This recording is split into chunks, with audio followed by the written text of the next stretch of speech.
স্বাগত আজকের বাংলাদেশে। আপনাদের সঙ্গে আছে আমি খালেদ মুহিউদ্দিন। পাকিস্তানকে হারাতে পারলে এশিয়া কাপের ফাইনালে উঠে যাবে বাংলাদেশ। সেই লড়াই এখন টাইগার বাহিনী, তাদের উৎসাহ দিচ্ছে পুরো দেশ। এসব নিয়ে আজকের আলোচনা ঐক্যের খেলা। কথা বলতে স্টুডিওতে আছেন বাংলাদেশ মানবাধিকার ব্যুরো সভাপতি অ্যাডভোকেট ডক্টর মোহাম্মদ শাহজাহান, আছেন টিজেন গ্রুপের চেয়ারম্যান ও রাজনীতি বিশ্লেষক মোহাম্মদ শাহেদ, আছেন ঢাকা বিশ্ববিদ্যালয়ের তড়িৎ ইলেকট্রনিক কৌশল বিভাগের অধ্যাপক ও বিশ্ববিদ্যালয় ক্রিকেট কমিটির চেয়ারম্যান ডক্টর সুব্রত কুমার আদিত্য এবং শেরে বাংলা ন্যাশনাল ফাউন্ডেশনের চেয়ারম্যান ও রাজনীতিবিদ AK ফায়াজুল হক রাজু। স্বাগত আপনাদের। আমি ডক্টর মোহাম্মদ শাহজাহান আপনার কাছে জানতে চাইবো যে এশিয়া কাপের বাংলাদেশ পাকিস্তানের মধ্যকার খেলা দেখতে মিরপুর শেরে বাংলা স্টেডিয়ামে গিয়েছেন প্রধানমন্ত্রী শেখ হাসিনা। তিনি প্রায় বাংলাদেশ দলকে উৎসাহ দেওয়ার জন্য সেখানে যান। তার এই ক্রিকেট উৎসাহর সাথে আপনি কতটা একাত্ম বোধ করেন? না, নিঃসন্দেহে এটা আমরা একাত্ম বোধ করি এবং আমাদের কাছে খুব ভালো লাগার বিষয়। দেশের মাননীয় প্রধানমন্ত্রী যদি খেলা দেখার জন্য মাঠে উপস্থিত থাকেন, খেলোয়াড়রা উৎসাহিত হন, আমরা সবাই উৎসাহিত হই এবং জাতি প্রধানমন্ত্রীর যে রিয়াকশন সেটার সাথে সাথে পুরো জাতির রিয়াকশনটাও খুব পজিটিভভাবেই থাকে। এবং আমি মনে করি যে একটা দেশের প্রধানমন্ত্রী, আমরা মাননীয় প্রধানমন্ত্রী এই বিষয়টা শুধু খেলাধুলাতে, বিশেষ করে ক্রিকেটের যে আমাদের অগ্রগতি, তার নিজের একটা দারুণ প্রচেষ্টা এর মধ্যে রয়েছে। তিনি সবসময় খেলোয়াড়দের উৎসাহিত করেন, এর আগেও আমরা দেখেছি করেছেন। এবং যেটা আজকে আমাদের সবচেয়ে আনন্দের বিষয় যে এই বিজয়ের মাসে মাননীয় প্রধানমন্ত্রীর উপস্থিতিতে এবং পুরো জাতি যে ঐক্যবদ্ধভাবে যেটা নাম দিয়েছেন ঐক্যের খেলা, এটা যদি হয় এই স্বাধীনতার মাসে বাংলাদেশ যদি আজকে পাকিস্তানকে হারাতে পারে, খেলা তো খেলাই, কিন্তু তারপরে পুরো জাতির কাছে একটা আনন্দের যে বাড়তি পাওনা, একটা উৎসাহ, এটা আমি মনে করি যে এই মাসে আমাদের এর চেয়ে বড় পাওনা বোধ আর কিছুই থাকবে না। শাহেদ ভাই, ক্রিকেট খেলাকে কেন্দ্র করে কিন্তু ক্রিকেট এখন একমাত্র একটা জিনিস যেখানে আমরা সবাই আসলে ঐক্যবদ্ধ হই, সবাই আমরা একই রকম সুরে কথা বলি। এই জিনিসটাকে আপনি অন্য জায়গায় মিস করেন? বিশ্লেষণে, রাজনৈতিক আলোচনায়, কথা বলায়, রাজনীতিতে? ডেফিনেটলি ক্রিকেট এমন একটা জিনিস, এখানে আমরা কে বিএনপি, কে আওয়ামী লীগ, কে জাতীয় পার্টি, এই জায়গাটা আমরা আসলে কেউ নাই। আমরা সবাই চাই বাংলাদেশ জিতুক। ঠিক এরকম ভাবে যদি আমরা রাজনীতিটাকেও যদি এরকম ভাবে এক জায়গায় নিয়ে এসে আমরা যদি বাংলাদেশকে আগে নিয়ে যাওয়ার জন্য যদি আমরা চিন্তা করতাম, তাহলে কিন্তু আমরা বাংলাদেশ অনেক দূর। আমার মনে হয় শাহেদ অনেক সুন্দর কথা বলেছেন। এই কথা ধরে আমি ডক্টর সুব্রত কুমার আদিত্য এবং ফায়জুল হক রাজুর কাছে যেতে চাই। বাংলাদেশের জেতা ক্রিকেট ছাড়া আর কিভাবে, মানে বাংলাদেশের জেতাকে আর কিভাবে সংজ্ঞায়ন করা যায়? বাংলাদেশে যেটা আমি মনে করি যে কি হলে বাংলাদেশ জিতে, যে আমাদের যে পলিটিক্যাল সিচুয়েশন যেটা আছে, যে দুই দল যদি একসঙ্গে এবং সুস্থ রাজনৈতিক ধারায় থাকে, তাহলেই বাংলাদেশ এগিয়ে যাবে। এবং জনগণ আমাদের যে প্রতিনিয়ত যে আমাদের যে ডেভেলপমেন্ট, এখন আমাদের ইকোনমিক ডেভেলপমেন্ট অনেক ভালো অবস্থায় আছে, এবং একই সাথে যদি বিরোধী দলের মতো আচরণ করে এবং তারা যদি গণতান্ত্রিক ধারা, দেশের যে রাজনীতির গণতান্ত্রিক ধারা, এটা যদি অব্যাহত রাখে, তাহলে আমাদের মনে হয় যে বাংলাদেশ আরো এগিয়ে যাবে। এবং আমরা যেটা আমাদের সরকারের যে টার্গেট 2021 সালের মধ্যে মধ্যময়ের প্রশ্ন এসেই যায় যে মানে সুস্থ রাজনীতি সম্পর্কে কি হয়, সে সম্পর্কে নিশ্চয়ই আলোচনা হবে। আমি একটু রাজু ভাইয়ের কাছ থেকে জেনে নিতে চাই। রাজু ভাই, আপনি কি মনে করেন যে বাংলাদেশের কোথায় সবাই মিলে আমরা জিতি, বা জেতাটা কোন জায়গায় আপনি দেখেন? ধন্যবাদ খালেদ ভাই এবং দর্শকদেরকে অনেক শুভেচ্ছা। আজকে এমনিতেই একটি মহান ঐতিহাসিক দিন। আপনি জানেন যে পতাকা জাতীয় আমাদের যে প্রতীক আমাদের জাতির, সেটা আমাদের মহান জাতীয় পতাকা দিবস। তো এই জানেন যে একটা বিশেষ প্রেক্ষাপটে এই পতাকাটি উত্তোলন হয়েছিল। সেই সময় আমাদের লড়াকু ছাত্র নেতারা সেই সময় ঢাকা বিশ্ববিদ্যালয়ের চত্বরে প্রথম সেদিন এটাকে উন্মোচিত করেন। এবং ইয়াহিয়া খান সাহেব, পাকিস্তানের তৎকালীন প্রেসিডেন্ট, হঠাৎ করে পোস্টপোন করে দেন পাকিস্তান জাতীয় গণপরিষদের যে অধিবেশন। তার পরিপ্রেক্ষিতে বঙ্গবন্ধু 3 তারিখ থেকে 6 তারিখ পর্যন্ত দেশব্যাপী লাগাতার হরতাল এবং আন্দোলনে ডাক দিয়েছিলেন। এবং 7 তারিখে ঐতিহাসিক যে আপনার ভাষণ, সেই আপনার আমাদের সোহরাওয়ার্দী উদ্যানে সেই ভাষণের দিন। তো এর পরিপ্রেক্ষিতে আজকে এই জায়গায় আমরা যখন পাকিস্তানের বিপক্ষে খেলছি, উত্তেজনা এবং এখানে আবেগ সবকিছু মিলে একাকার। এই ব্যাপারে কোনো প্রশ্ন নেই, কিন্তু পদ্মা সেতুর প্রারম্ভিক পর্বে যে বিতর্কগুলো এসছে, এটা আমাদের জন্য খুব একটা সুখকর ছিল না। একটা রাজনীতি বাট সেটাকে তো পাশ কাটাই আমরা কি সাধারণত আমরা কি এরকম কোনো কিছুর কথা মনে করতে পারি যেটাতে আমরা আসলে সবাই জিতছি বা সবাই জিতেছি? সংজ্ঞা না, মানে উদাহরণ আমি চাচ্ছিলাম। যদি বাংলাদেশের প্রেক্ষাপটে আমরা সবাই জিতেছি, এইরকম খেলার মাঠ ছাড়া সমসাময়িক রাজনৈতিক কালে আমার মনে হয় যে এরকম ওরকম কোনো কোনো কিছু- দৃষ্টান্ত আমাদের সামনে নেই। এরকম কোনো দৃষ্টান্ত সামনে নেই। ডক্টর শাহজাহান, ভাই, আপনি আমি শুধু একটু একটা সেকেন্ডের জন্য অ্যাড করতে চাই মেহেরবানি করে। এত বড় একটা প্রজেক্ট যেটা এই না, আপনি শুধু পদ্মা সেতুর কথা বলছেন না, না, যে- সমসাময়িক সময় এখানে এত শুধু বড় পদ্মা একটা সেতু না, কিন্তু এখানে আমরা অনেকগুলো প্রজেক্টে কিন্তু এখন আগে এগিয়েছে কিন্তু। তাহলে আপনারা মনে করতে পারেন যে এরকম অনেক প্রজেক্ট আছে যেগুলো আমি চাইছিলাম যে সবাই জিতে এরকম আর কোনো কিছু আমি আছে কিনা, একটু মানে কি এরকম বলবো ঐক্য খালেদ আছে ভাই? কিনা। জি, আপনি যদি সঙ্গে যে বলেন যে বিষয়টা কি- হচ্ছে যে আমার এক বন্ধু একসময় প্রশ্ন করেছিল যে বাংলাদেশে হাডুডু খেলা এত জনপ্রিয় কেন। তার এক বন্ধু উত্তর দিয়েছে যে পিছন থেকে আমরা টেনে ধরতে পারি, তো এই জন্য হাডুডু খেলা এত জনপ্রিয়। মানে এই যে বর্তমান সরকারের যে উন্নয়ন গতিশীলতা, হাডুডু খেলা খুব জনপ্রিয় নাও এখন বাংলাদেশে। মানে যাই হোক একসময় তো এটা একটা জাতীয় তাহলে খেলার কি- মানে পর্যায়ে এখন কি আর পড়েছে। আমরা পিছন ফিরে হ্যাঁ, টেনে মানে ধরা- এখন যেটা বর্তমান বিরোধী দলের ভূমিকায় পালন করছে বিএনপি, যেভাবে এই সরকারকে পিছন থেকে টেনে ধরছে এবং উন্নয়নকে বাধাগ্রস্ত করছে, এতে কিন্তু আমরা সবাই মিলে এই খেলার বাইরে আপনি আর মনে কোথাও- করছেন যে উন্নয়নকে বাধাগ্রস্ত করছে বিএনপি, সেটি অবশ্যই অবশ্যই। একটু তর্কিত ব্যাপার। আমি আমি আমি সেরকম আমি ডক্টর অবস্থানে সুব্রত কুমার আদিত্যর কাছে জানতে চাইবো যে ডক্টর সুব্রত কুমার আদিত্য, আপনি ক্রিকেট নিয়ে কাজ করেন, ক্রিকেট ছাড়া অন্য কোন জায়গায় আমরা সবাই মিলে জিতছি এরকম হ্যাঁ, কোন অনুভূতি অবশ্যই। আমরা হয় কিনা? আমাদের যে প্রধানমন্ত্রী, আপনি জানেন যে উনি রিসেন্টলি দুটো পুরস্কার পেয়েছেন। এমডিজিতে আমাদের সাফল্য অনেক, এবং উমেন এম্পাওয়ারমেন্ট, কারণ আমাদের 50% আমাদের দেশের নারী, এদের যে এম্পাওয়ারমেন্ট যেটা আমাদের প্রধানমন্ত্রী করেছেন, আমাদের সরকার করেছেন, এটা ট্রিমেন্ডাস সাকসেস আমাদের জন্য। এই জায়গাটায় আমি মনে করি যে আমাদের একটা জিতার পজিশনে আমরা চলে এসেছি আর কি, কারণ 50% কিন্তু আমাদের দেশের নারী, এবং এটা আপনি এরকম মনে করছেন যে নারীদের যেহেতু এগিয়ে গেছে সেই জন্য আপনি সেটাকে নারীর একটা বিজয় মনে ক্ষমতা- করছেন। ক্ষমতায়ন এবং সব নারীর প্রত্যেকটা ক্ষমতায়ন। এবার আমি সেক্টরে একটু যে পরাজয়ের প্রসঙ্গে আসি। খেলা যেহেতু, ঐক্য যেহেতু, রাজু ভাই আমরা কোথায় হারছি আসলে খেলা ছাড়া? মানে অবশ্যই আমরা খেলার বাইরে একটু আলোচনা করতে চাচ্ছি যে না, হারের জায়গা যদি দেখেন, এটাকে একটু ব্রডার পার্সপেক্টিভে যদি আমি বিশ্লেষণ করতে যাই, তাহলে এই কথাগুলো আসবে অবশ্যই সামনে। ভাই যেটা বলেছিলেন যে আমাদের কিছু কিছু জায়গায় আমরা এখনো পিছিয়ে আছি, হেরে গেছি, এই কথাটা আমি বলতে চাই না। এই জন্য যে আমাদের স্বাধীনতার পরে আমরা যেই সময়টুকু পেয়েছি, সেই বিশ্লেষণে যদি আপনি যান, তাহলে দেখবেন যে আমরা সত্যিকার অর্থে গণতান্ত্রিক পরিবেশে আমাদের নেতৃত্ব বিকাশের সুযোগ, এই জায়গাগুলো এবং গভর্নিং এর সুযোগ আমরা কিন্তু পাই নাই। কারণ কয়েকবার আমরা কিন্তু সেনা শাসন দ্বারা শাসিত হয়েছি এবং নানান চড়াই উতরাই পারে আজকে কিন্তু এই জায়গায় এসেছি, এখন একটা টার্নিং পয়েন্টের জায়গায়। অতএব হারের কথা যদি বলি, সত্যিকার অর্থে আমি বলতে পারি যে কিছুটা আমরা পিছনে পড়ে আছি, কিছুটা ব্যাকওয়ার্ডে আছি, বা কিছু মনে করেন যে সেটব্যাক আছে। সেইটা যে কোন জায়গায়, গণতন্ত্রের পূর্ণাঙ্গ যে রূপগুলা, প্রাতিষ্ঠানিক যে রূপগুলা, সেই জায়গায় আমরা নিঃসন্দেহে পিছিয়ে আছি। আমরা মনে করেন যে আরো পার্টিসিপেটরি হতে পারে, আমাদের যে মানবাধিকারের যে বিষয়গুলো আছে, নিঃসন্দেহে সেখানে আমরা পিছিয়ে আছি। কিন্তু আবার কিছু কিছু জায়গায় আমরা কিন্তু ব্যাপকভাবে এগিয়ে আছি। যেমন বাক স্বাধীনতা, আজকে দেখেন এখানে বসে মাননীয় প্রধানমন্ত্রী কিন্তু মাত্র 2-3 দিন আগেই সংসদের যে কনক্লুডিং তার যে স্পিচ, সেখানে উনি বলেছেন যে আমি তো টক শো আপনাদের জন্য ওপেন করে দিয়েছি, আপনারা যে যা খুশি পার্টিসিপেট এই করছেন কথাটাই তো কেমন জানি একটু স্বৈর শাসক মার্কা। কে কারে ও কি ওপেন করে না দেয়? এখানে না, মাননীয় প্রধানমন্ত্রী, উনি মাননীয় বলেছেন- প্রধানমন্ত্রী আমাদের প্রতিনিধি, আমাদের সর্বোচ্চ প্রতিনিধি, তিনি সরকার প্রধান, তিনি আমাকে কোনো কিছু ওপেন করে দিবেন আমি না? বলছি, Should I take any permission slip না, from her? it's not that she's talked about any permission or something like that. না, না, তিনি সে যেটা বলছেন, তিনি বলেছেন- সবসময় এরকম বলেন, আমি না, না, ওপেন না, করে দিয়েছি, না, না, আমি দিয়ে এটাকে- দিয়েছি। এটা এটাকে কিরকম? সরলভাবে- এবং আপনারা একটা উদাহরণ না, দেন। আমি বলে দিচ্ছি। আমার মনে হয় যে উনি যেভাবে বলেন সেভাবে আপনারা বলেন না, আপনারা কেমন জানি আমি একটু বলে দিচ্ছি, আরেকটু অন্যভাবে আমি বলে বলেন। দিচ্ছি, এটা কিন্তু খুব সহজ একটা, এটা কিন্তু দয়া না, না, কিন্তু। it's not দয়া, উনি সেটা বলেও নাই। আপনারা এটা একটু দয়া দয়া করে No, no, দেখান it's not মনে হয়। that. খালেদ ভাই, আমি এটাকে কি একটু সাপ্লিমেন্ট করবো? শেষ না করতে ঠিক আছে, দিলে- আপনি- জি, শেষ রাজু ভাই, করি, রাজু ভাই, শেষ রাজু ভাই, করি। শেষ করুন। সেটা কি খুব সহজ সরল ভাবে উনি বলেছেন যে দেখেন সবকিছু উন্মুক্ত, মানে না, তার মানে উনি আপনারা- সহজ সরলভাবেই না, বলেন, তার কিন্তু মানে- আপনারা কেমন জানি একটু চাপিয়ে না দেন। না, তার মানে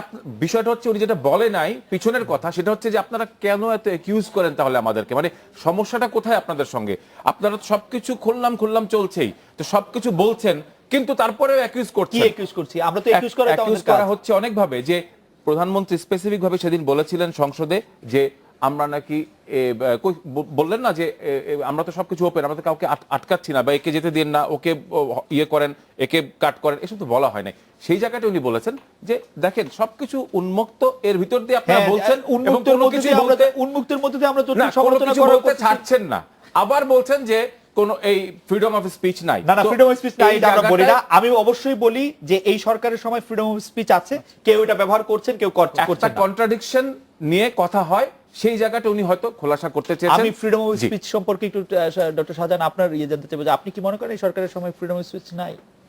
আমি ফ্রিডম অফ স্পিচটা আছে কি নাই এই না, আপনি ব্যাপারটা ফ্রিডম অফ স্পিচ আছে কিনা আমি মনে করি পরিপূর্ণভাবে সেটা নেই। পরিপূর্ণভাবে নাই। মানে আপনি যখন এখানে এসেছেন, দেখেন কয়েকদিন আগে বেগম জিয়া একটা কথা বলেছেন যে সরকারের পক্ষ থেকে নাকি নামের তালিকা সরবরাহ করা হয়, সেই সরবরাহ করা নামের তালিকা ধরে ধরে ডাকা হয়।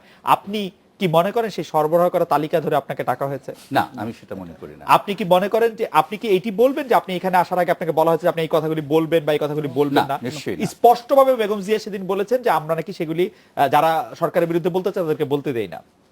এটার কারণটা কি? আমার ক্ষেত্রে এরকমটা হয়নি। আমার ক্ষেত্রে আপনার অন্তত আপনার অনুষ্ঠানে আমি যতবার এসেছি আমি কখনো এরকম কোন বিষয়ে কথা হবে সেটা উনি অনেক বলেছেন সময় যে জানি না। বিএনপির লোকদেরকে নাকি আসতে দেওয়া হয় না, বেগম জিয়া এটি বলেছেন।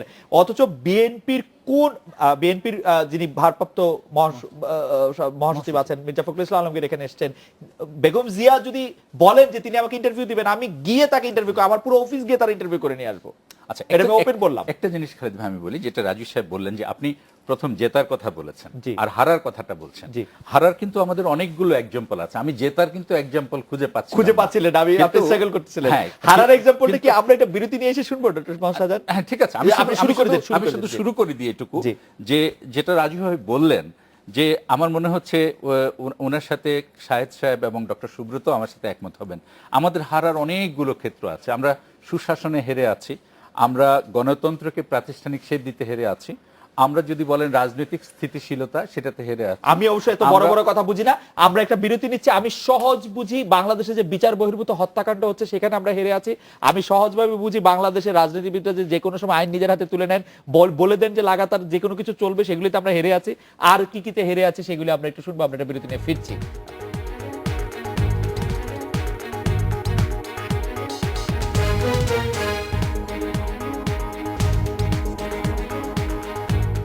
আজকে বাংলাদেশে আপনি হারের কথাগুলি বলতেছিলেন, আপনি যদি খুব সংক্ষেপে।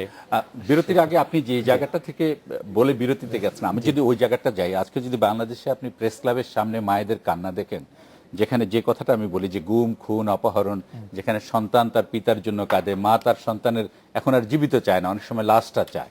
তো এই যে চাওয়া, এই যে জায়গাটা, এটা কিন্তু বড় হার। এই যে কান্না, এটা কিন্তু 16 কোটি মানুষকে কাঁদায়। যখন এরকম আপনারা লাইভ অন এয়ার প্রচার করেন অথবা সেখান থেকে তুলে নিউজে সেটাকে সারা বাংলাদেশেরই হার মনে করছেন? আমি মনে করি যে সেটা পুরো সমস্ত জাতির মানুষের হার। আচ্ছা, আমরা এই জায়গা থেকে একটু আবার শাহেদ ভাইকে শুনি। শাহেদ ভাই, এই সম্পর্কে আরো অনেকগুলো হার আরো আছে, অনেকগুলো হার বললেন, কিন্তু আপনি মানবাধিকার কর্মী, যেহেতু আমি কর্মী বললাম, আপনি অনেকদিন ধরে মানবাধিকার সংগঠক, সেই জন্য আপনি মানে আপনি নিজেকে পরিচয় দিতে ভালোবাসেন। মানবাধিকার প্রতিষ্ঠার ক্ষেত্রে আমরা কিন্তু সেই জায়গায় সেই অবস্থানে নেই। আমি এই প্রসঙ্গে একটু জানতে চাইবো। তার পাশাপাশি আমি একটু জয়ের কথাও জানিয়ে রাখি। আমি মনে করি যে আমি যেহেতু বলেছি যে বিচার বহির্ভূত হত্যাকাণ্ড, গুম খুন, এগুলি আমাদের জন্য হার। আমাদের জন্য হার হচ্ছে যখন কোন রাজনৈতিক দল এককভাবে সিদ্ধান্ত নেয় যে কে রাস্তা চলবে, কে রাস্তা চলবে না, রাস্তা বন্ধ থাকবে কিনা, সেগুলো আমাদের জন্য হার। কিন্তু আমাদের জন্য খাদ্য স্বয়ংসম্পূর্ণ হওয়া একটি বিরাট জিত। এমডিজিতে আমরা সাফল্য অর্জন করা, এটা আমাদের জন্য ভালো জয়। আমি মানবাধিকার প্রসঙ্গে যেটি ডক্টর সাজান বলছিলেন, সে ব্যাপারে সাহেব আপনার দৃষ্টি আকর্ষণ করছে যে আপনি এই প্রসঙ্গে কি বলবেন? যে প্রেস ক্লাবের সামনে প্রতিদিনই আমরা আসলে কাউকে না কাউকে দেখি, প্রতিদিনই কোনো না কোনো কান্না আমাদেরকে। ধন্যবাদ খালেদ ভাই। এই জায়গাটা আমি যে ওনার সাথে একেবারেই মানে একমত হব না তা না, আমি অবশ্যই ওনার সাথে একমত হব, কিন্তু এই ঘটনাগুলা, যতগুলা ঘটনা ঘটছে, সরকার কিন্তু সেইগুলাকে অ্যাড্রেস করছে। হ্যাঁ, এই বিচার বহির্ভূত হত্যাকাণ্ড যেটা খালেদ ভাই বলেছে, যেটা অনেক সময় আইন শৃঙ্খলা বাহিনীকে আমরা বলতে শুনি, এনকাউন্টার যেটা বলে আর কি, এটা আইন শৃঙ্খলা বাহিনী অনেক সময় একই ধরনের উত্তর, একই ধরনের প্র্যাকটিস রয়ে গেছে। হ্যাঁ, এই প্র্যাকটিসটা কিন্তু is not started in the Aomi League government. This practice has started from the BNP government. Start যেখান থেকে হোক, মানে স্টার্ট হইলে কি মানে না, মানে আমি সে কথা বলছি না। কেউ যদি কোনো কিছু একটা খারাপ স্টার্ট করে, আমি সেটা কেন করব? অফ কোর্স আমি এই জায়গাটাই করব? বলতে চাচ্ছি যে এই জিনিসটা, এই প্র্যাকটিসটা আমরাও আসলে আমি ব্যক্তিগতভাবে একমত নই। হ্যাঁ, কিন্তু কথা হচ্ছে যে এইগুলা যখনই আমরা আইন শৃঙ্খলা বাহিনীর কাছ থেকে এরকম ধরনের একই উত্তর রিপিটেডলি শুনি, এই জায়গাগুলো একটা আমরাও একটু আতঙ্কিত, আমি ব্যক্তিগতভাবে আতঙ্কিত। তো এই জিনিসগুলা মানে আজকে কনসিকুয়েন্স হয়তো আমি ফেস করতেছি না, বিকজ আমি সরকারের কোনো না কোনো পার্টে হয়তো আমি আছি। নেক্সট যে গভর্নমেন্ট চেঞ্জ হলে এই কনসিকুয়েন্স, সেম কনসিকুয়েন্স আমি ফেস করব না, তার কিন্তু কোনো গ্যারান্টি। শাহিদ ভাই খুব চমৎকার বলেছেন। আমি ডক্টর সুব্রত কুমার আদিত্যর কাছে জানতে চাইবো যে ভিন্ন মতের বা মানে যারাই আসলে মূল ধারার প্রতিনিধিত্ব করেন না, তাদেরই একটু একটু যে অনিরাপদ আমরা দেখছি, তাদের কেউ কেউ মারা যাচ্ছেন প্রকাশ্য দিবালোকে, তাদেরকে খুন করা হচ্ছে, কাউকে কাউকে হুমকি দেওয়া হচ্ছে, কেউ কেউ দেশ ছেড়ে যাচ্ছেন, সেইটি আমাদের হার মনে হয় কিনা আপনার কাছে? না, সেটা হার একেবারে আমি বলবো না, এটা যদিও হচ্ছে তারপরেও আমি এটাকে হার বলবো না, কারণ সরকার চেষ্টা করছে। কিছু প্রবলেম যে একেবারেই নেই তা না, কিছু সমস্যা আছে, তারপরেও আমি বলবো যে এটাকে সাপোর্ট দেওয়ার মতো আমাদের রাজনৈতিক ব্যক্তিত্ব এবং রাজনীতি, আমাদের সমাজ এগুলোকে অ্যাড্রেস করতেছে। আইন শৃঙ্খলা বাহিনী থেকে শুরু করে আমরা সবাই আমরা চেষ্টা করছি যে যাতে হারটা না হয়, যে ভিন্ন মতের যারা আছেন তাদেরকে প্রোটেকশন দেওয়া, তাদের পক্ষে কথা বলা, এবং যে শাহজাহান ভাই যেটা বললেন যে মানবাধিকারটাকে সংরক্ষণ করা, এই জিনিসগুলা কিন্তু চেষ্টা, গভর্নমেন্টও চেষ্টা করতেছে, আমরা সবাই চেষ্টা করতেছি। আমরা এটাকে একেবারে হার বলবো না, বাট এখানে কিছুটা ল্যাপসেস আছে, বাট আমরা সবাই সরকার থেকে শুরু করে। আমি একটু বলি, এখানে যেটা খালেদ ভাই যেটা বলার চেষ্টা করেছে যে আমরা কিন্তু এই যে সরকারের যে আইন শৃঙ্খলা সাফল্যতা, সেটা নিয়ে কিন্তু কোনো প্রশ্ন নাই।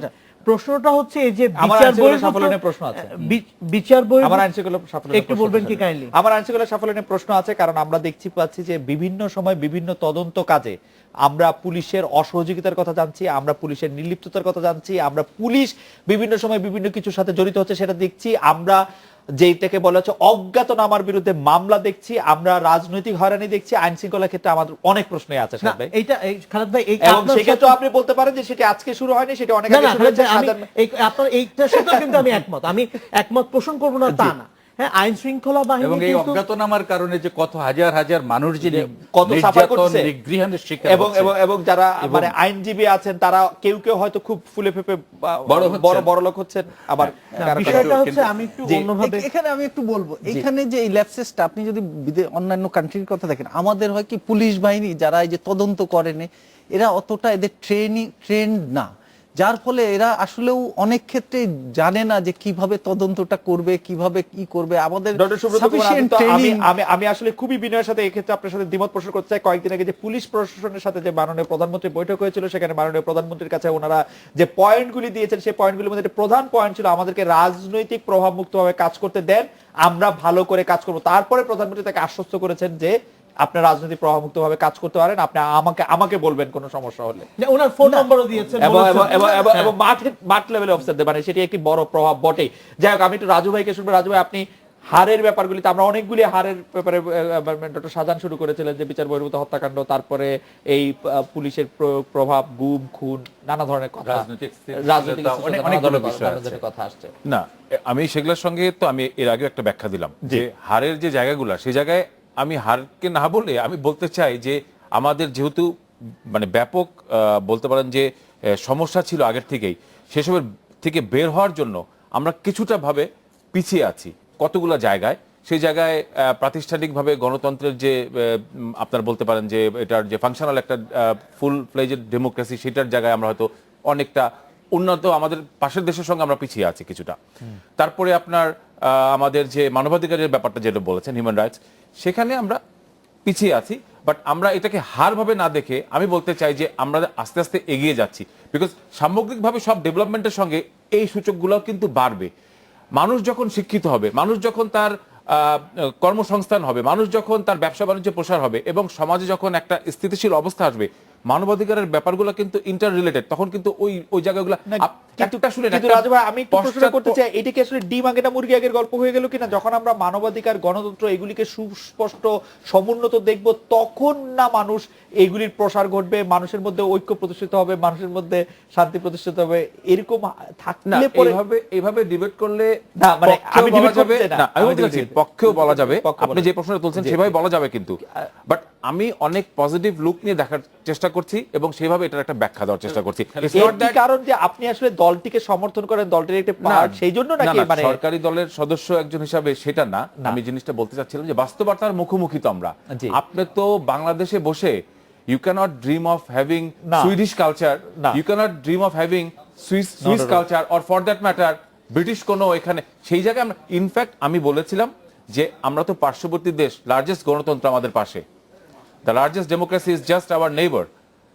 ইন্ডিয়ার সঙ্গেও কি আমাদের কম্পেয়ার করলে আপনি পারবেন না। না, একটা জিনিস বিনয়ের সাথে রাজু ভাই আমি শেষ করে ফেলছি, আর 1 মিনিট লাগবে।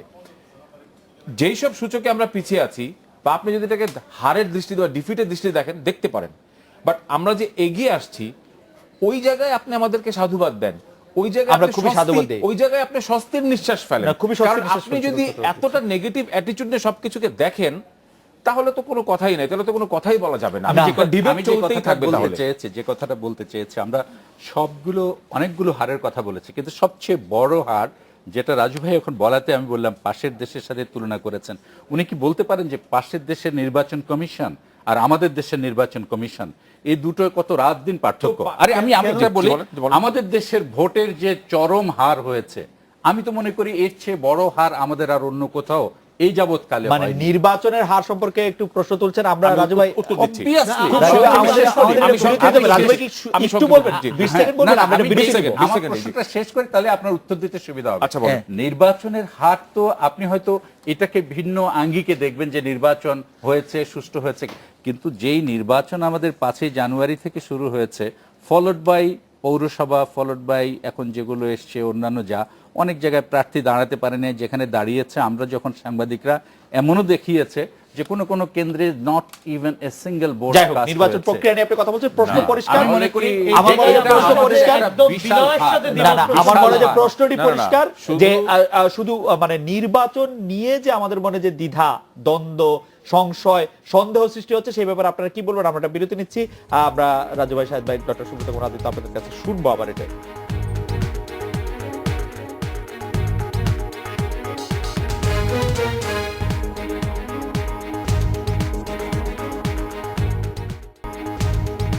ফিরে এলাম আজকের বাংলাদেশে। আমরা সরাসরি রাজু ভাই আপনার কাছে চলে যাচ্ছি শাহজাহান ভাইয়ের কথার পর প্রেক্ষিতে আপনার। আমার একটাই বিশ্লেষণ বা এখানে উত্তরটা এভাবে হতে পারে, আমি খুব সফটভাবেই বলার চেষ্টা করছি। সেটা হচ্ছে যে এই ধরনের অবজারভেশনগুলো আসতেই থাকবে এবং এখানে সত্য মিথ্যা সবই থাকবে। একটা কথা কি জানেন, মানে পলিটিক্যাল ব্যাপার তো, the truth is always between two lies. উপরেও সত্য, নিচেও সত্য, বুঝছেন? হ্যাঁ, and মাঝখানে মিথ্যার একটা লেয়ার থাকে। তো যে যেভাবে দেখি, সেই জন্য বলা হয় the truth is always between two lies. যাই হোক, ওইভাবে যাব না, এটি বড় ধরনের রিটরিক হয়ে যায়। অজ্ঞাতনামা বিভিন্ন আপনার রাজনৈতিক নেতা এবং কর্মীদের নামে একটা এলিগেশন এনেছেন যে এটা ইনডিসক্রিমিনেট ভাবে দেওয়া হচ্ছে। এইটার একটা দিক কি জানেন, বাংলাদেশের এই যে গত 14 সালে 2014 সালে 5 জানুয়ারির পর 5 থেকে জানুয়ারি নির্বাচনে যে ব্যাপারটি হলো, তারপরে নির্বাচনের ঠিক আগে বিএনপি এবং জামাত এরা সবাই মিলে নির্বাচনটাকে ঠেকানোর জন্য, নির্বাচনে তো আসলোই না, নির্বাচনটাকে ঠেকানোর জন্য যা কিছু করলো তার শুধু একটা জায়গা শুধু বলি, তারপরে আপনারাই বলেন যে সরকার বা আইন শৃঙ্খলা রক্ষাকারী বাহিনী তারা কি করবে। এই যে হাজার হাজার আপনার শিক্ষা কেন্দ্রগুলো, অর্থাৎ স্কুল কলেজ, এগুলোকে জ্বালিয়ে পুড়ে দেওয়া হলো, মানুষ যে কজন মারা গেল সেগুলো নিয়ে আপনি বাদের তালিকায় রাখলেন। রাজু ভাই, এই পর্বে আসলে সেই জায়গায় কি আপনি কাউকে আসামি করবেন না? করবেন, আপনি কি কারো বিরুদ্ধে কিন্তু রাজু ভাই, আপনারা পলিটিক্যাল ভিক্টিমাইজেশন করতেছেন কিনা, যে আপনারা দেখে দেখে একটি দলকে সিস্টেমেটিক ভাবে দুর্বল করে দেওয়ার প্রক্রিয়ার মধ্যে আছেন না, কিনা? এইখানে কথাটা মোটেও সত্য না। কারণ এখানে আইন কিন্তু এমন একটা জায়গায় এসে দাঁড়িয়েছে যে আইনকে তার নিজস্ব গতিতেই চলতে হবে। এখানে যদি আপনি ছাড় দিয়ে বসে থাকেন, আপনি তাহলে বলেন তাহলে যে আপনারা তো জানেন পরবর্তীতে সিটি কর্পোরেশন গুলোকে না, না, না, না, এখানে আমি- ঠিক আছে, আমি নির্বাচনের প্রসঙ্গে শাহেদের কাছে আসবো। আপনারা যদি একটা লিস্ট দেন তাহলে আমাদের হাতে আইন শৃঙ্খলা রক্ষাকারী ঠিক আছে, বাহিনীর হাতে ধরায় যে এরা আমার মনে রাজু ভাইয়ের বক্তব্য পরিষ্কার। জি। আমি নির্বাচনের প্রসঙ্গে শাহেদের কাছে আসি, যে নির্বাচন আসলে আমাদের নির্বাচনে আমরা হেরেই যাচ্ছি। মানে এটা আসলে নির্বাচনটা আর আমাদেরকে আর জেতাতে পারছে না কোনো। দেখেন খালেদ ভাই, নির্বাচন কমিশন নিয়ে আমরা আসলে অনেক কথা বলি। আমরা যখনই কোনো টক শোতে বসি, আমরা নির্বাচন কমিশনকে নিয়ে অনেক কথা বলি। আমরা টক শোতে বলি নির্বাচন কমিশন মেরুদণ্ডহীন, নির্বাচন কমিশন মেরুদণ্ড নাই, এরকম কথা বলি। মেরুদণ্ডহীন। আমি বলি এরকম ধরনের কথা আপনারাও বলেন, হ্যাঁ। আমরা এগুলা শুনি। কিন্তু যখন এই নির্বাচন কমিশন গঠনের জন্য একটি সার্চ কমিটি গঠন করেছিল মহামান্য রাষ্ট্রপতির নেতৃত্বে, আপনারা বিএনপি নেত্রী সেদিন গিয়েছিলেন, গিয়ে চা খেয়েছেন, নাস্তা খেয়েছেন, গিয়ে বলেছেন যে আমার কোনো বক্তব্য নাই। তাহলে আপনারা যদি একটি নির্বাচন কমিশনকে কার্যকর করতে চান, সেদিন কেন আপনারা একটি তালিকা দিলেন না? সেই তালিকা যদি গভর্নমেন্ট অ্যাসেসমেন্ট না করতো, কার্যকরী ভূমিকা না নিত, তাহলে আপনারা সেই জায়গাটা কিন্তু সাহেব ভাই, আপনার এই বক্তব্যটি একদম আমি আপনার পয়েন্টটা খুব ভালোভাবে নিচ্ছি, কিন্তু তাহলে কি আপনি বলতে চাচ্ছেন যে আপনাদের নির্বাচন প্রক্রিয়া আসলে কাজ করছে না, না? নির্বাচন প্রক্রিয়া কাজ করছে, কিন্তু কথা হচ্ছে নির্বাচন মানে নির্বাচন কমিশন প্রক্রিয়া কাজ করছে বলে আপনি বলছেন যে সার্চ কমিটির সময় কেন না, দিলেন না? খালেদ ভাই, আমি সেই কথা বলতে যাচ্ছি না। মানে- বিষয়টা হচ্ছে এখানে নির্বাচন কমিশনের একা বা বাংলাদেশ আওয়ামী লীগকে যদি আপনি এককভাবে বলেন এই কমিশনকে কাজ করার জন্য, এখানে তো বিএনপি কে আসতে হবে, পার্টিসিপেশন collective- করতে হবে। আচ্ছা, তার মানে collective- সেটির একটা অভাব দেখা যাচ্ছে। ডক্টর সুব্রত কুমার আদিত্য, আপনি কি বলবেন যে আসলে আপনি নির্বাচনটিকে আসলে কিরকম ভাবে দেখেন? নির্বাচনটা আমাদের একটি বড় পরাজয় মনে করেন? নির্বাচন, এটা আসলে নির্বাচন কিভাবে নির্বাচন যে হয়েছে, ইনফ্যাক্ট এগুলো সবই আমাদের গণতান্ত্রিক চর্চাটা সঠিকভাবে না হওয়ার কারণে, দুই দল, সরকারি দল, বিরোধী দল, দুই দলেরই গণতান্ত্রিক চর্চার অভাব আছে। আমাদের যদি গণতান্ত্রিক চর্চাটা সুষ্ঠুভাবে হতো, 100% হতো, তাহলে কিন্তু এই নির্বাচন কমিশন, আমরা একটা শক্তিশালী নির্বাচন কমিশন, এবং একই সাথে আমাদের এই যে ইলেকশনের যে প্রসিডিওর এবং ইলেকশনটা এবং ভোটের পার্সেন্টেজ যেগুলো নিয়ে আজকে কথা হচ্ছে, এগুলো কিন্তু সঠিকভাবেই এগোতো। কিন্তু আমাদের দুই দলেরই, সরকারি দল এবং বিরোধী দল, আমাদের যে রাজনীতিবিদদের মধ্যে গণতান্ত্রিক চর্চার অভাব রয়েছে। এই অভাব থাকার কারণেই এর যে সুফলগুলো আমরা পাচ্ছি না, এবং এই প্রভাবটা নির্বাচন কমিশন থেকে শুরু করে অন্যান্য সর্বক্ষেত্রে এই প্রভাবটা পড়ছে। আচ্ছা, আমি আচ্ছা, একটা আচ্ছা, বিষয় বলবো আমরা শুধু। আমরা আপনার কাছে আসার আগে আমরা ডক্টর সুব্রত কুমার আদিত্যর কাছে আরেকটি বিষয় জানতে চাই যে আমরা সম্প্রতি দেখেছি যে নিজেদের সম্মানের দাবিতে ঐক্যবদ্ধ হয়ে মাঠে ছিলেন শিক্ষকেরা। আপনি ঢাকা বিশ্ববিদ্যালয়ের একজন অধ্যাপক, জাতীয় স্বার্থে শিক্ষকদেরকে কতটা একমত হতে দেখেন? জাতীয় স্বার্থে শুধু আপনারা নিজেদের সম্মানী এবং সম্মানের ব্যাপারে একমত হয়েছিলেন খুব সুন্দরভাবে? না, আমরা কিন্তু, আপনি দেখবেন যে বাংলাদেশের সব ধরনের গণতান্ত্রিক যে আন্দোলনে শিক্ষকরা সবসময় এগিয়ে আসছে। আপনি 1/11-এর কথা চিন্তা করেন, যে ওই সময় যে তত্ত্বাবধায়ক সরকার যে ঢাকা বিশ্ববিদ্যালয়ে যে ইটা করেছিল, যে নির্যাতন করেছিল, এখানে কিন্তু ঢাকা বিশ্ববিদ্যালয়ের শিক্ষকরাই প্রথম সারা দেশে অগ্রণী ভূমিকা সেটা তো পালন নির্যাতনের করেছে। পরে। হ্যাঁ, এবং না, তখন তো সিচুয়েশনটা যে অবস্থায় ছিল, তো তখন কেবল শুরু হয়েছে আন্দোলন, কিন্তু তখন শুরু হয়েছে, তারপরে তো আমরা নির্যাতনের কিন্তু ঢাকা ব্যাপারটা বিশ্ববিদ্যালয়ের আসলো। শিক্ষকদেরকেই দেখেছি 1/11 এর কুশলীদেরকে খুব দাওয়াত করে নিয়ে এসে খুব সেমিনার টেমিনার না, করতে, না, খুব বড় বড় করে। না, সবাই না, এটা আপনি যদি ঢালাওভাবে বলেন সবাই না, কিছু কিছু- সবাই তো কিছু- সবাই না, না, কিছু সবাই- আসলে ঠিকমতো করে না। যাই হোক, আমরা একটা পলিটিক্যাল সায়েন্স Science- ডিপার্টমেন্ট করেছিল। হ্যাঁ, political department করেছিল নাম এবং ধরে আমরা এবং- বলতে পারি। এবং জি আরো নাম- অনেকেই করেছে, অনেকেই- অনেকেই এমনি করেছে। না, আমরা নাম ধরেই বলতে পারি। আমি নাম ধরে বলতে পারি। নাম ধরে বলতে পারি। এটা কিন্তু spontaneous না এটা- intimidation, সেটা এটা দেখতে নিয়ে হবে। আপনি না, না, সবাইকে আপনি দোষারোপ করতে পারেন শিক্ষকরাও না। যদি একটু ইন্টিমিডেশন না নিতে পারেন, তাহলে তো আর আমরা কার কাছে আমি গেতে সাহেব পারি না। ভাই একটা কথা বলতে চাই।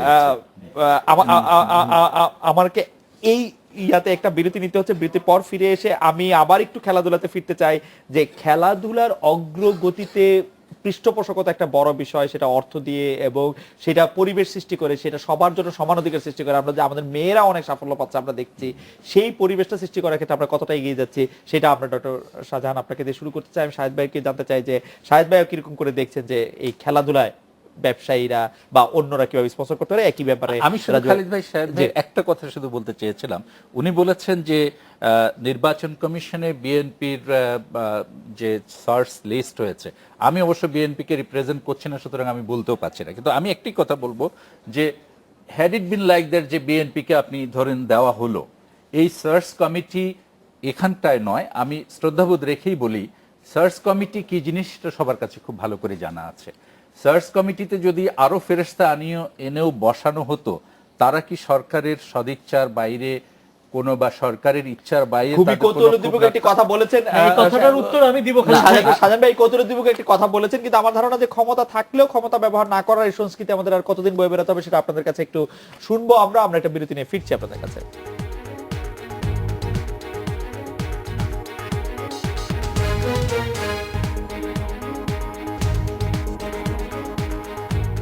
ফিরে এলাম আজকের বাংলাদেশে। এটা ঠিক যে বিরতির পর এসে আবার প্রশ্নগুলি আবার একটু করার সামনে নিয়ে আসা, যে খেলাধুলা অগ্রগতিতে পৃষ্ঠপোষকতা যেমন একটি বড় বিষয়, সেটা আমি সমান অধিকারটা খুব বড় বিষয়। আমাদের মেয়েরা এখন অনেক ভালো করছে। কমনওয়েলথ গেমসের কমনওয়েলথ গেমসের পর আমরা দেখেছি সাফ গেমসের স্বর্ণগুলি মেয়েরাই অধিকাংশ। মেয়েরা বেশি স্বর্ণ আসছে। আমরা কি আমাদের এইগুলি খুব নিশ্চিত করতে পারছি, আমাদের এই খেলাধুলার জায়গায় সবাই যাতে ঠিকমতো খেলতে পারে? না, আমি মনে করি যে এই দিক থেকে অন্তত যদি আপনি বলেন যে জয়ের একটা জায়গা, না, জয়ের জন্য না, আমি শুধু যাতে আমাদের মেয়েরা নিরাপদে খেলতে পারে। আমি বলছি যে আমরা এরকম হারা জেতা নিয়ে এতক্ষণ বিশ্লেষণ করেছি, আমার কাছে মনে হচ্ছে এই জায়গাটা অন্তত সরকার বোধহয় প্রপারলি অ্যাড্রেস করতে পারছে অথবা আমাদের এই খেলাধুলার জায়গাগুলোকে মেয়েদের যে পার্টিসিপেশনটার কথা বলছেন, যে বিভিন্ন খেলাধুলায় তাদের যে অংশগ্রহণ, ইভেন শুধু আপনি খেলাধুলার কথা বাদ দেন, বিভিন্ন প্রফেশনে যেভাবে মেয়েরা আসছে, আপনি জুডিশিয়ারিতে আসছে, পুলিশে আসছে, আর্মিতে আসছে, প্রত্যেকটা জায়গায় যে নারীদের যে পার্টিসিপেশনটা, আমি মনে করি এটা খুব উৎসাহব্যঞ্জক। এবং এটা যদি আপনি ধরে নেন যে জেন্ডার ইকুয়েশন অথবা যদি হিউম্যান রাইটসের পার্সপেক্টিভ থেকে ধরেন, সব জায়গা থেকে মেয়েদের যে আজকের এই ব্যাপকভাবে এগিয়ে আসা এবং যে অর্জনটা, আমি মনে করি যে এটা একটা দেশের জন্য, জাতির জন্য খুব প্লাস পয়েন্ট হিসেবে কাজ করছে। শাহিদ ভাই কি মনে করেন যে, শাহিদ ভাই আমরা আমাদের যারা আছেন তাদের মানে ক্রিকেট এখন খুবই গ্ল্যামারাস, ক্রিকেট গ্ল্যামার ছাড়া বাকিগুলিতে কি আমরা খুব পৃষ্ঠপোষকতা করছি, আপনারা ব্যবসায়ীরা এগিয়ে আসছেন? না, বিষয়টা হচ্ছে যে ক্রিকেট নিয়ে আমরা আসলে অনেক চিন্তা করি, ভাবি। বাংলাদেশ কিন্তু একটি ফুটবল প্রেমিক জায়গা, বা আমাদের কিন্তু অনেক খেলা রয়েছে, সেই জায়গাটা কিন্তু আমরা এখনো পর্যন্ত ঠিক মতো, আমাদের গভর্নিং বডি রয়েছে, সবকিছু রয়েছে, all infrastructure is there, but আমরা ওই জায়গাটাতে অ্যাড্রেস করছেন। আমাদের মাননীয় প্রধানমন্ত্রী একজন, উনি মানে এই যে নারী নেতৃত্বের উনি কিন্তু মূল অধিকার কিন্তু মাননীয় প্রধানমন্ত্রী বা আমাদের বিরোধী দলের নেত্রী আছেন, এনারা কিন্তু নারী নেতৃত্বের একটা কিন্তু এই জায়গাগুলোতে ওনারা কিন্তু সবসময়, এখন কিন্তু নারীরা উঠে আসছে, কিন্তু আমরা দেখেছি বিভিন্ন থানা জেলায় এসপি দিচ্ছে নারী, ডিসি দিচ্ছে নারী, বিভিন্ন থানায় ওসি ইভেন দিচ্ছে নারী। এই যে বা আর্মিতে বলেন, সেনাবাহিনীতে বলেন, জাতিসংঘে এখন নারী কমান্ডার, রিসেন্টলি একটি কন্টিনজেন্ট কমান্ডার হিসেবে নারী গিয়েছে, এবং এবার আমরা দেখেছি পুলিশ উইকে দেখেছি যে প্যারেড কমান্ডার একজন নারী। এই জায়গাগুলা কিন্তু আমরা নারীদেরকে যে এগিয়ে যেতে দেখছি, এইগুলা কিন্তু আমরা ভালো দেখছি। এখানে আমি একটু খালেদ ভাই একটা কথা বলবো, তবে আমি খুব কষ্ট পেলাম যে এই যে অলিম্পিক গেমসে আমাদের যে দুইজন নারী স্বর্ণ জয় করলো, তারা বাংলাদেশে আসার পরে একটি ফুলও তাদের হাতে কেউ দিল না। অনেকে দিয়েছে, পরে অনেকে পরে দিয়েছে, পরে অনেকে দিয়েছে। এরকম একটি সেই দায়িত্ব আপনিও নিতে পারেন শাহিদ ভাই। আমরা খবর যখন গণমাধ্যমে প্রকাশ হলো, তখন এই জায়গাটা কিন্তু আমাদের আমরা কিন্তু দেখি না যে মানে খুব নন গ্ল্যামারাস খেলাগুলি যেগুলি আছে, যেগুলি এখনো গ্ল্যামারাস, সেগুলিতে আমরা আপনাদেরও খুব মানে সহযোগিতা করতে দেখি। আমি আপনার সাথে একমত, আমি আপনার সাথে দ্বিমত পোষণ করছি না, এবং যেটাতে আমি নিজের উপরে দায় নিতে চাই যে খুব মিডিয়াও আসলে এগুলিকে খুব বেশি গুরুত্ব দেয় না। বাট আপনি কিন্তু একটা জিনিস খেয়াল করেছেন, যখন এই মেয়েটি যখন মানে স্বর্ণ জিতলো, যখন জাতীয় সঙ্গীত সেখানে বাজলো, পুরো বাংলাদেশকে কিন্তু আমি ক্রীড়া সংগঠক ডক্টর সুব্রত কুমার আদিত্যের কাছে, আপনি এই ক্ষেত্রে সম্ভাবনা কিরকম দেখেন, কতটা দেখেন? অবশ্যই এবং কোন জায়গায় আপনি বড় চ্যালেঞ্জ দেখেন, শুধু মেয়েরা মানে যেগুলি ক্রিকেট ফুটবলের মতো বাণিজ্য নির্ভর খেলাগুলি ছাড়া বাকি খেলাগুলির ক্ষেত্রে? বাকি খেলাগুলির ক্ষেত্রে যেটা যে আপনি যেটা বলেছেন একেবারে 100% কারেক্ট। কারণ হলো যে যেগুলো গ্ল্যামারাস খেলা, যেমন ক্রিকেট, ফুটবল, এইগুলাতেই কিন্তু আমরা দেখা যাচ্ছে যে পৃষ্ঠপোষকতা বেশি পাচ্ছে। অন্যান্য খেলাগুলোয় পৃষ্ঠপোষকতা পাচ্ছে না। পৃষ্ঠপোষকতা পেলে অন্যান্য খেলাগুলোতে, এগুলোতেও কিন্তু আমাদের মেয়েরা, যেমন ধরেন আপনি যে কমনওয়েলথ গেম, এই সাব গেমসে যে এটা ভারোত্তোলনে কিন্তু গোল্ড পেয়েছে, কিন্তু ভারোত্তোলনে সেই রকম পৃষ্ঠপোষকতা কিন্তু নাই। যে মেয়েটি গোল্ড পেয়েছে, আপনি তার ব্যাকগ্রাউন্ড আপনি দেখেছেন যে সে একটা বস্তিতে একজন দোকানদারের মেয়ে, কিন্তু সে কিন্তু তার মামার পৃষ্ঠপোষকতায় এত দূর আসতে পেরেছে, গভর্নমেন্ট থেকে তেমন একটা কিন্তু পায়নি। আমি মনে করি সমাজের যারা বিত্তবান আছে, এই খেলাগুলোতে যেখানে সম্ভাবনা আছে, সেই খেলাগুলোতে এই বিজনেসম্যানরা, ব্যবসায়ীরা আরো পৃষ্ঠপোষকতা করলে আমাদের যে মেয়েরা, শুধু মেয়েরা না, ছেলেরাও যে এইসব খেলাগুলোতে এগিয়ে যাবে। কারণ আমাদের অনেক ধরনের ফুটবল, ক্রিকেট ছাড়াও আরো অনেক খেলা আছে যেগুলোতে সম্ভাবনা আছে। আমার পর্যবেক্ষণ এটা এরকম যে সেই বেগম রোকেয়া সাখাওয়াতের সময় থেকে আজকের দিনে মাননীয় প্রধানমন্ত্রী শেখ হাসিনা, মানে রোকেয়া সাখাওয়াত থেকে প্রধানমন্ত্রী শেখ হাসিনা, এইভাবে যদি আপনি দেখেন যে আমরা কিন্তু অনেক এগিয়ে এসেছি। নারীর আপনার আজকে যে ক্ষমতায়ন হয়েছে, বিশেষ করে গত 7-8টি বছরে, এটা সারা পৃথিবীতে আজকে স্বীকৃত এবং একটা রোল মডেলে দাঁড়িয়ে গেছে। এবং মাননীয় প্রধানমন্ত্রী শেখ হাসিনা তার আপন নেতৃত্বের গুণাবলী, বৈশিষ্ট্য দ্বারা একটা বড় একটা জায়গায়, একটা বলতে পারেন যে স্বকীয়তা তার একটা মহিমায় চলে গেছে। আমরা কিন্তু রাজু ভাই, আমরা কিন্তু দেখছি, এবং এটা কিন্তু এটা ইটসেলফ ইজ একটা বড় রোল মডেল কিন্তু আমাদের সব নারীদের জন্য বাংলাদেশের। যে সেদিন আমি নর্থ সাউথ ইউনিভার্সিটিতে গিয়েছিলাম, সেখানে আপনার মেয়ে স্টুডেন্টগুলো আমাকে জিজ্ঞেস করছিল যে আমরা কি একজন শেখ হাসিনা হতে পারি কিনা। বললাম অফকোর্স, বিকজ মাননীয় প্রধানমন্ত্রী তো সারা জীবন উনি তো আর রাষ্ট্র ক্ষমতায় থেকে বা নেতৃত্বে থেকে থাকবেন না, এটা তুমি নিজেও বলেছেন যে তোমাদের ভিতর থেকে আরেকজন শেখ হাসিনা চলে আসবে। তো সেই জায়গাতে আমি আশার আলো দেখি এবং আমি মনে করি যে আমরা সঠিক পথেই আগাচ্ছি। একটা জায়গায় আমি শুধু যে খালিদ ভাই একটা সাপ্লিমেন্ট দেখেন যে নারী নেতৃত্বের কথা বললেন, যে ঢাকা বাংলাদেশে আগে কিন্তু কোনো বিশ্ববিদ্যালয়ে উপাচার্য নারী উপাচার্য ছিল না, না, সেটি এখন কিন্তু স্পিকার থেকে দুটো শুরু করে দুটো বিশ্ববিদ্যালয়, বড় বিশ্ববিদ্যালয়ে উপাচার্য নারী না, এবং ঢাকা বিশ্ববিদ্যালয়ে প্রো উপাচার্য নারী। মাননীয় খালেদ ভাই একটা এখানে জায়গায় আমার খালেদ একটা ভাই আমি প্রশ্ন বলতে আছে। চাই। খালেদ ভাই একদম স্পেসিফিক, আমি এক আমরা তো সেকেন্ডে একজন শেষ করে নারী দিচ্ছি। প্রেসিডেন্ট আশা করি। আমরা নারী নেতৃত্ব চাই, সব নারী নেতৃত্বকে আমরা আহ্বান জানাই, কিন্তু বাসায় গিয়ে যখন নারী নেতৃত্ব ফেস করতে হয় এটা কিন্তু খুব ডিফিকাল্ট টু ফেস। আমি যে কথাটা বলছিলাম, যেটা আমাদের রাজু ভাই বললেন এবং ডক্টর সুব্রত বললেন যে বিভিন্ন প্রফেশন, এটা তো আমি বলেছি, কিন্তু আমি মনে করি যে যে কথাটা আপনি তুলেছেন যে আজকে সারা বিশ্বে বাংলাদেশের অনেক নেতিবাচক পরিচয়ের পরেও এই যে খেলাধুলার যে ইতিবাচক দিকটা, এটা নারীরা বা আমাদের ক্রিকেট অঙ্গনে বা আমাদের বিভিন্ন খেলাধুলার মাধ্যমে যেভাবে বাংলাদেশকে পরিচিত করা যাচ্ছে সারা বিশ্বে এবং যেভাবে হচ্ছে, আজকে বাংলাদেশ বলতে সারা বিশ্ব ঠিকইভাবে চিনে নিচ্ছে যে বাংলাদেশ।